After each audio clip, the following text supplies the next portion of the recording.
In the rainy city of Portland where commuters rush with heads down and hearts closed, Michael Thornton's world was defined by routine and solitude. Day after day the same route, the same gray skies, the same feeling of monotony, until one morning his trusty pickup truck broke down. This middle-aged accountant found himself reluctantly joining the ranks of bus commuters on Route 14.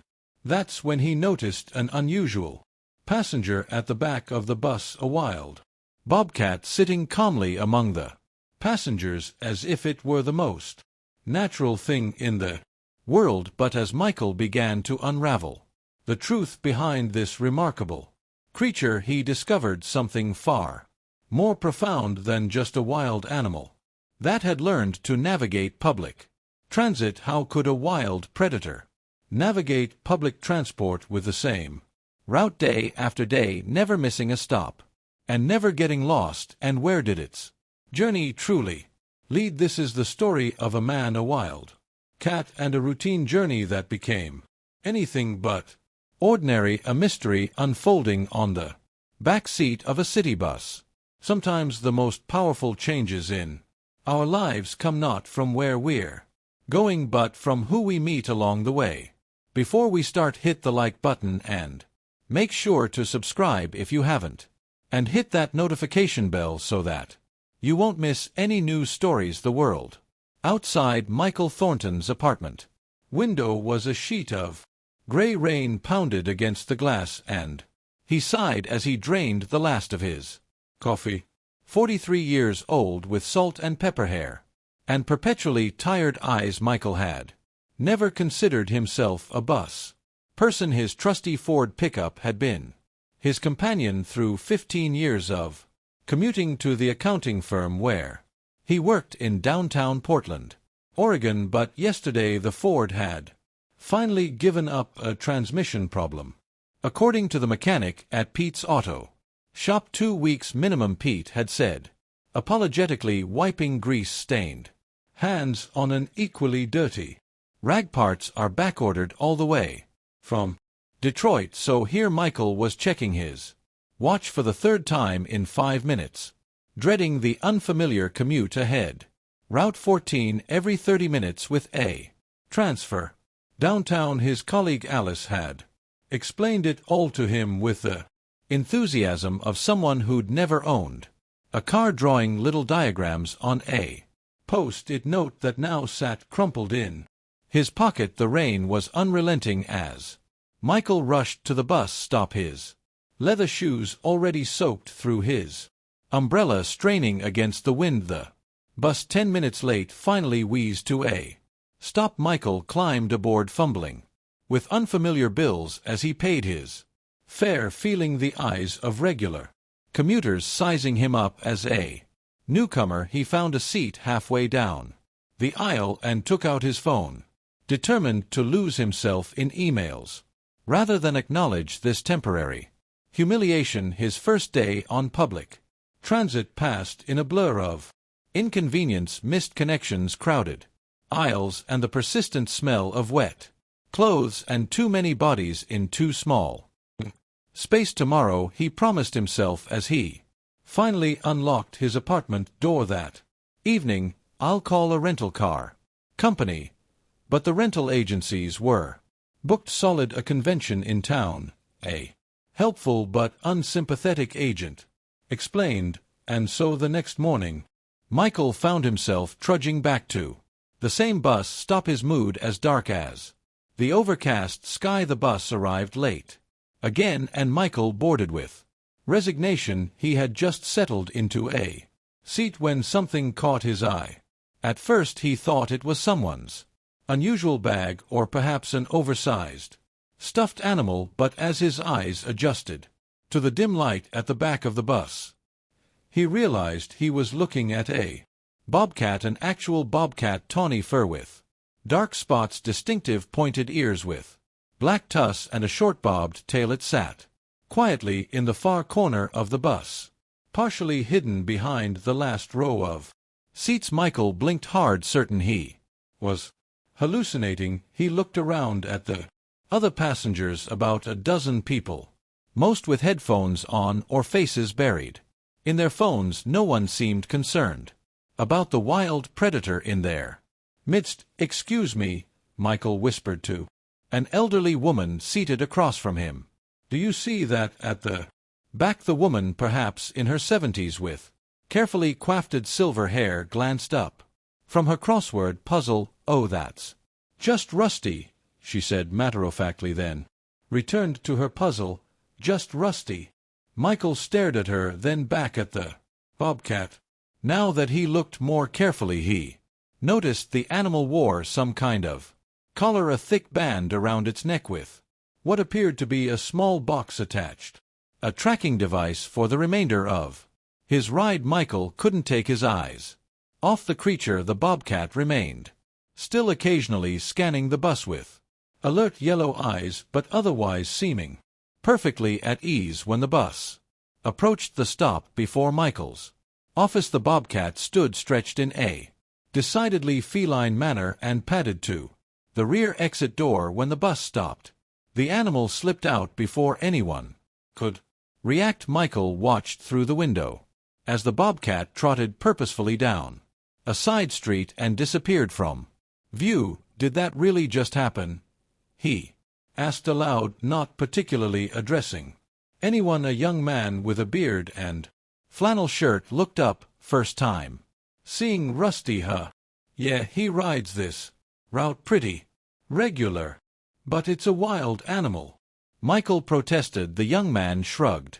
"Seems pretty tame to me. Been seeing him for at least a year now. Nobody really knows the deal, but he never bothers anybody throughout his workday." Michael found himself distracted by thoughts of the bobcat. He searched online during his lunch break, finding nothing about bobcats on public transportation in Portland. He considered calling animal control, but hesitated. The creature hadn't seemed aggressive, and apparently it was a regular presence that hadn't caused problems. By the end of the day, Michael had nearly convinced himself he'd imagined the whole thing a stress-induced hallucination brought on by the disruption to his routine. But the next morning there it was again, the bobcat, Rusty as the other passengers called it, boarded at the stop.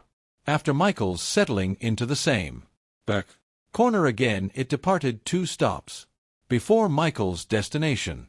Fascination replaced fear. Michael began taking notes on his phone. The bobcat always boarded at Northeast Fremont Street at 7:42 a.m., always exited at Northeast Broadway and 19th Avenue at 7:58 a.m. In the evenings, Rusty boarded downtown at 5:37 p.m. and exited back at Fremont at 6:03 p.m. Michael's temporary transportation inconvenience became something else entirely, an investigation. On the 4th day, he adjusted his schedule, getting off at the same stop as Rusty in the morning. From a safe distance, he followed the bobcat as it trotted through an alley, across a small park, and eventually to the edge of Forest Park, Portland's massive urban wilderness area. The rental car agencies were now available. Pete's Auto Shop called to say they could get the parts sooner than expected. Michael ignored both. For the first time in years, he felt the thrill of genuine curiosity, of mystery. A week into his bus riding adventure, Michael stopped at a butcher shop near his apartment. "Do you have any scraps?" he asked. "Trimmings, bones, anything you'd normally discard?" The butcher, a burly man with impressive forearms, raised an eyebrow. "Got a dog?" "Something like that," Michael replied the next morning, armed with a small paper bag of beef trimmings. Michael found a seat closer to Rusty's corner. The bus was more crowded than usual, forcing some stands to move toward the back. The bobcat tensed, visibly pressing itself further into its corner. "Give him space," Michael found himself saying to a teenager who stepped too close. The boy, noticing the bobcat for the first time, jumped back with a startled yelp. When the crowd thinned after a few stops, Michael carefully tossed a small piece of meat toward Rusty the bobcat, regarded it wearily, then sniffed the offering with deliberate movements. It consumed the meat, its eyes never leaving Michael. This became their ritual over the following days, small offerings, cautious acceptance, growing recognition. Michael noticed more details. The GPS collar, yes, but also a small tag attached to it, a healed scar visible on Rusty's left flank when the fur shifted. Just so, the bobcat's immaculate grooming habits, the way it would carefully clean its paws after accepting Michael's offerings. 2 weeks turned into 3, and Michael's car remained at Pete's, all but forgotten. He had purposely not scheduled its retrieval. Now addicted to his daily encounters with Rusty, he'd even started a journal dedicated to his observations. One evening as they neared Rusty's stop, Michael noticed the bobcat seemed restless, pacing slightly in its corner. When the doors opened, instead of immediately exiting, Rusty hesitated, looking directly at Michael. Then deliberately the bobcat walked toward him, dropped something at his feet, and bounded off the bus. Michael looked down to find a small, smooth stone, the kind one might find in a stream bed. He picked it up, turning it over in his palm. Had the bobcat been carrying this as what a gift? The notion seemed absurd, yet the deliberate nature of the act left Michael wondering. That night, unable to contain his questions any longer, Michael called the Oregon Department of Fish and Wildlife. After being transferred several times, he finally reached someone willing to listen. A bobcat riding the bus, the voice on the other end belonging to a Dr. Eleanor Rivera. According to her introduction, was understandably skeptical. Are you certain it wasn't a large domestic cat, or perhaps someone's exotic pet? Absolutely certain, Michael replied firmly. It's a bobcat with a GPS collar and some kind of tag. It rides the same route every day. There was a pause. Then, what color is the collar? Green, with a black box about 2 in square. Dr. Rivera's tone changed entirely. Can you meet me tomorrow? I think I know your bobcat. The next morning, instead of going to work, Michael met Dr. Rivera at a small cafe near the Northeast Broadway stop, where Rusty usually exited. She was a compact woman in her 50s with curly gray hair and the weathered complexion of someone who spent considerable time outdoors. Tell me everything, she said. After brief introductions, pulling out a notebook, Michael shared his observations. The consistent schedule, the calm demeanor, the acceptance of food, even the stone offering. Dr. Rivera listened intently, occasionally jotting notes. His name isn't actually Rusty, she said. Finally, we designated him WC-117, but I like Rusty better. She smiled. He was part of a wildlife study, focusing on urban-adjacent populations. We captured and collared 12 bobcats 3 years ago, tracking their movements around the city's periphery. But why would a wild bobcat ride a bus? Michael asked, still struggling with the fundamental strangeness of it. Dr.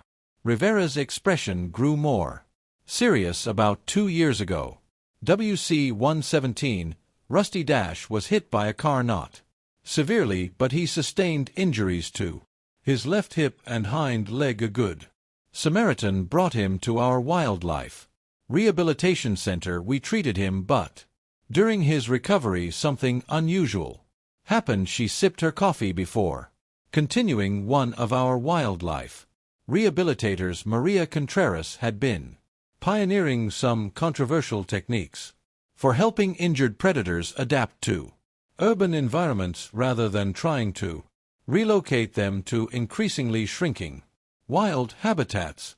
She believed certain animals could learn to navigate human spaces safely if given the right introduction. So she taught a bobcat to ride the bus. Michael asked incredulously. Not exactly, but during his rehabilitation, Rusty was exposed to various urban stimuli, traffic sounds, human voices, even the interior of vehicles Maria would take him on. Supervised field trips in a special carrier, gradually accustoming him to the city environment. The goal was to reduce stress and flight response in situations where he might encounter humans. Dr. Rivera pulled out her phone and showed Michael photos of Rusty during rehabilitation, his injured leg wrapped, being hand-fed by a woman with long dark hair and a gentle smile. After 4 months we released him near Forest Park, expecting him to stick to the wilderness area while occasionally venturing into the urban periphery. The GPS data was fascinating. He established a territory that included both deep forest areas and the edges of the Bowant, Wilshire neighborhood where I catch the bus. Michael noted exactly, but then something strange happened. The GPS showed Rusty moving through the city in straight lines at consistent speeds, not typical predator movement patterns. It took us weeks to realize he was riding public transportation. Michael laughed in disbelief. But why? What does he get out of it? Dr. Rivera shrugged. We can only theorize. The bus is warm, offers elevation for observation, and provides efficient movement across his territory without expending energy. Bobcats are naturally curious and adaptable. This one simply found an unconventional adaptation. Isn't it dangerous for him or for passengers? Potentially, yes. That's why I'd like your help monitoring him. The caller transmits his location, but direct observations are invaluable. Would you be willing to continue documenting his behavior? It could be important research. And so began Michael's official role as a citizen scientist. Dr. Rivera provided him with a proper field journal and training on what behaviors to document. Each evening Michael would email his observations to the research team. Through Dr. Rivera, Michael learned more about Rusty's routine. The Bobcat spent his days hunting in the less traveled areas of Forest Park. Maintaining a territory of about 2 square miles, he avoided dogs and large groups of humans, but had become remarkably tolerant of the bus environment, perhaps associating it with the positive experiences during his rehabilitation. As weeks turned into months, Michael's interest deepened. He attended wildlife seminars, volunteered at weekend tracking workshops, and even visited the rehabilitation center where Maria Contreras worked. Maria remembered Rusty fondly. He was special from the beginning, she told Michael as they walked between enclosures housing injured owls, hawks, and a young cougar. Most bobcats hiss and spit during rehabilitation. He watched everything with such intelligence. Do you think he remembers you? Michael asked. Maria smiled. Sadly, I doubt it. Wild animals don't form attachments the way we do, but I like to think he associates humans with safety because of his time here. By now Michael had retrieved his repaired truck, but found himself taking the bus by choice most days. His accounting colleagues had noticed the change in him. He spoke more animatedly, shared stories of his wildlife observations, even organized a fundraiser for the rehabilitation center. Then came the morning Michael boarded the bus, and Rusty wasn't there, nor the next day or the day after. Concerned, he called Dr. Rivera. His caller stopped transmitting 3 days ago, she confirmed, worry evident in her voice. We're organizing search teams in Forest Park for a week. Michael joined weekend search parties combing through the densely wooded ravines of Portland's urban forest. No sign of Rusty emerged. Michael found himself deeply affected by the bobcat's absence, realizing how much meaning the mysterious creature had brought to his formerly monotonous life. Then came a call from Dr. Rivera. On a rainy Tuesday evening, we found him, she said, her voice tight. He's alive but injured. Someone shot him, probably mistook him for a coyote or simply didn't care. A hiker found him near the Wildwood Trail. Michael rushed to the wildlife center Rusty lay sedated in a large enclosure, his beautiful fur shaved in patches where veterinarians had treated wounds on his shoulder and side. "Will he recover?" Michael asked, his throat constricting at the sight of the vulnerable creature. "Physically, yes," Maria answered, joining them, "but his trust in humans may be permanently damaged. He may need to be relocated to a more remote habitat." The thought of never seeing Rusty on the bus again filled Michael with unexpected grief. Over the next weeks, he visited the rehabilitation center, regularly sitting quietly near Rusty's enclosure, occasionally reading aloud from magazines or books, wanting the Bobcat to maintain some association of human voices with safety. As Rusty healed, Michael approached Maria and Dr. Rivera with a proposal, one that had been forming in his mind since the Bobcat's disappearance. "The land adjacent to mine backs up to Forest Park," he explained. "It's for sale, 5 acres, mostly wooded. What if I purchased it as a protected corridor, a safe place for Rusty to live with minimal human contact, but close enough to monitor?" The scientists were surprised by his commitment, but supportive of the concept. With their guidance, Michael navigated the complex process of establishing a private wildlife easement. He used most of his savings as down payment on the land, working with a local conservation trust to ensure it would remain undeveloped in perpetuity. 3 months after his injury, Rusty was deemed ready for release. On a crisp autumn morning, Michael, Dr. Rivera, and Maria transported the Bobcat to the edge of Michael's newly acquired property. When the carrier door opened, Rusty paused, surveying his surroundings cautiously. He wore a new, more advanced GPS collar, funded in part by public donations that had poured in after a local newspaper ran a story about Portland's bus riding Bobcat. For a moment it seemed Rusty might bolt into the underbrush.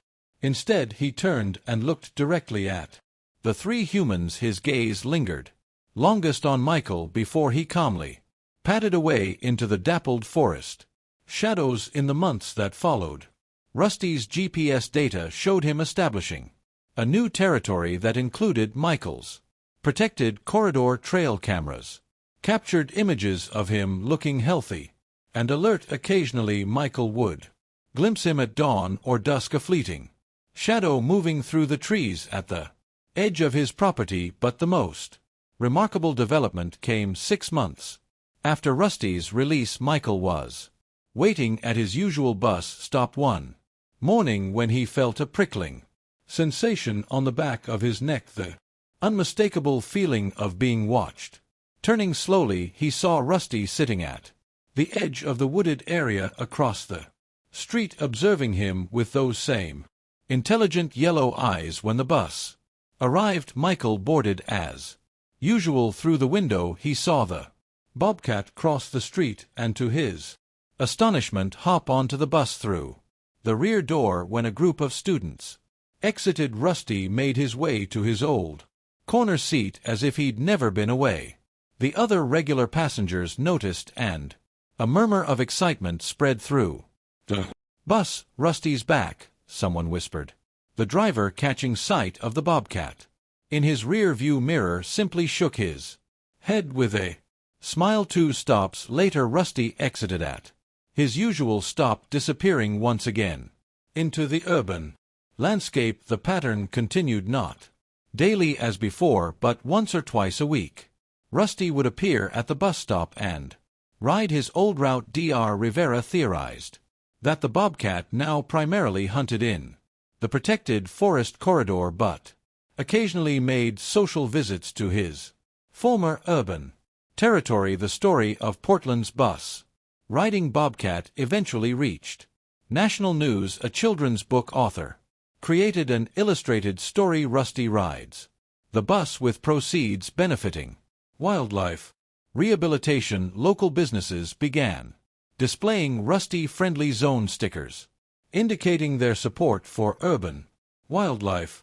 Coexistence. At Dr. Rivera's suggestion, Michael started leading monthly urban wildlife awareness walks educating Portland residents about the bobcats, coyotes, deer, and other wildlife living alongside them. What had begun as a reluctant bus commute had transformed into a passionate second calling. On crisp mornings when the mist hung low over Forest Park, Michael would sometimes sit on his back porch with a cup of coffee, surveying the protected land that now served as Rusty's home. Occasionally he would glimpse a familiar tawny form moving through the trees, pausing perhaps to acknowledge the human who had become an unexpected ally.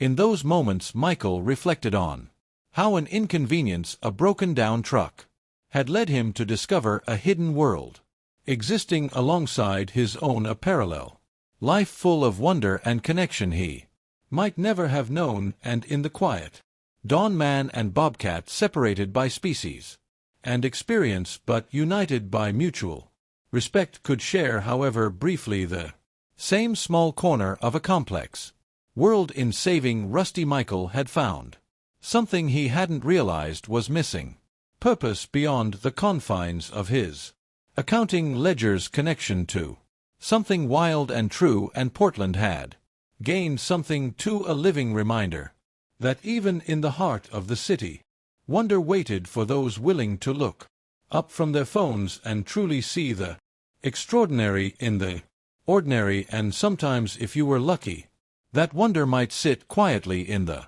back of the number 14 bus, yellow eyes watching the human world roll by, never getting lost.